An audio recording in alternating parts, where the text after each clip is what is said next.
আসসালামু আলাইকুম। আবারও চলে আসলাম নতুন একটি ভিডিও নিয়ে। আজকে বানাবো লুচি। বানাতে কি কি লাগছে, ফার্স্টে নিয়ে নেব 1 কাপ ময়দা, হাফ কাপ আটা, পরিমাণ মতো লবণ, সাথে দিয়ে দিব তেল। তেলটা অল্প দিলেই হবে। এখন আলতো হাতে মেখে নিতে হবে। এখন দিয়ে দিব পরিমাণ মতো পানি। পানিটা দিয়েও আলতো হাতে মেখে নিতে হবে। লুচির ডোটা হয়ে গিয়েছে। এখন উপর দিয়ে একটু তেল ব্রাশ করে ভালোভাবে মিলিয়ে আধা ঘন্টার জন্য ঢেকে রেখে দিতে হবে। আধা ঘন্টা পর চলে আসলাম, আমার ডোটা একদম হয়ে গিয়েছে। এখন আমি আলতো হাতে একটু মেখে নিব।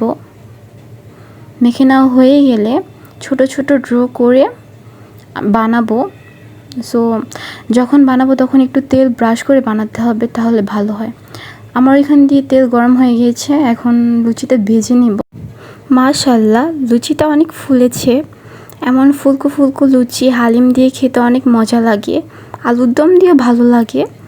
আপনারা বাসায় ট্রাই করে দেখবেন। আমার ভিডিওটা যদি ভালো লেগে থাকে অবশ্যই একটা লাইক করে দিবেন। আল্লাহ হাফেজ।